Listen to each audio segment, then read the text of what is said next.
அனைவருக்கு வணக்கம். ஐயனார் துணை நியூ ப்ரோமோ. கார்த்திகா வந்து ரெடி ஆகிட்டு வராங்க ஃபங்க்ஷனுக்கு. மச்சான் ரெடி ஆகிட்டாங்களா அவங்க உள்ளே இருக்காங்க, எப்படியாச்சும் போய் அவங்கள ரெடி பண்ணி கூட்டிகிட்டு வரியா அப்படின்ற மாதிரி கார்த்திகா கிட்ட சொல்கிறாங்க. சேரன் எடுத்துகிட்டு அதை நான் பார்த்துக்கிறேன், ஃபீல் பண்ண வேண்டாம், போயிட்டு வரையாங்க மச்சான் அப்படின்ட்டு உள்ளே போகிறாங்க. அதுக்கப்புறமா உள்ளே போயிட்டு இங்கே இன்னுமா ரெடி ஆகலான்றாங்க. அங்கே எல்லாரும் காத்துட்ருக்காங்க, ரெடி ஆகுங்க அப்படின்ற மாதிரி சொல்கிறாங்க. ஆனால் அந்த இடத்துல வந்து ரொம்ப கவலையோடு இருக்காங்க. இங்கே என்னங்க ஆச்சுன்றாங்க. இங்கே பாருங்கள், எல்லாருமே வெளியே வெயிட் பண்ணிக்கிட்டு இருக்காங்க, நீங்கள் ஏன் ரெடி ஆக மாட்டேங்கிறீங்க, ரெடி ஆகுங்க அப்படின்றத சொல்லிட்டு இருக்காங்க. ஏங்க என்னால் ரெடி ஆக முடியாதுங்க, நான் வரல அப்படின்ற மாதிரி சொல்கிறாங்க. ஒன்று ஏங்க இப்படி பேசிட்டு இருக்கீங்க, எனக்கு தான் அதில் விருப்பம் இல்லைன்னு சொல்கிறேன்லான்றாங்க.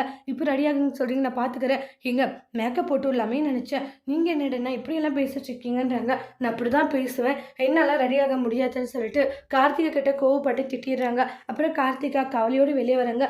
என்னாச்சு கார்த்திகான்றாங்க. நான் எவ்வளோ பேசி பார்த்தேன், ஆனால் அவங்க என்னை திட்டாங்க, சாரி என்னால் நீங்கள் அவங்கக்கிட்ட திட்டு வாங்கிட்டல அப்படின்றாங்க. மாமா உங்களுக்காக நான் என்ன வேணுனாலும் செய்வேன் மாமான்றாங்க. என் மேலே நீ இவ்வளோ பாசம் வச்சுருக்கியான்றாங்க. அது வந்து மாமான்றாங்க. சரி நான் பார்த்துக்கிறேன்றாங்க. மச்சான் நீங்கள் பேசுகிறீங்களா? ஆமாம் நானாச்சும் பேசி பார்க்குறேன், நான் பேசினா அவங்க கேட்குறாங்களா இல்லையான்னு பார்க்குறேன்றாங்க. சரிங்க மாமா அப்படின்ற மாதிரி சொல்கிறாங்க. அதுக்கப்புறம் உள்ளே வரலாமான்ற மாதிரி சொல்கிறாங்க. வாங்க. இல்லைங்க நான் கொஞ்சம் பேசுகிறேம்மா, நீங்கள் கொஞ்சம் ரெடி ஆகிக்கோங்களான்றாங்க. ஏன்னா எல்லோரும் காத்துட்ருக்காங்க, எல்லாருமே உங்களை சந்தோஷமாக வாழ்த்த வந்தாங்கன்னு நினச்சிங்களாங்க. யாருமே உங்களை சந்தோஷமாக வாழ்த்த வரலைங்க. ஏன்னா நாங்கள் எங்கள் வீட்டில் பொண்ணு வந்து எப்போவுமே தங்காது, அதை போயிடும் அப்படின்றதான ஒரு இது. ஆனால் அது இன்றைக்கி நடக்குதா இல்லையா அப்படின்றதுக்காக தான் எல்லாரும் அதை ஆவலாக பார்க்கறதுக்காக வந்திருக்காங்க அப்படின்ட்டுலாம் அந்த ஸ்டோரியை சொல்கிறாங்க.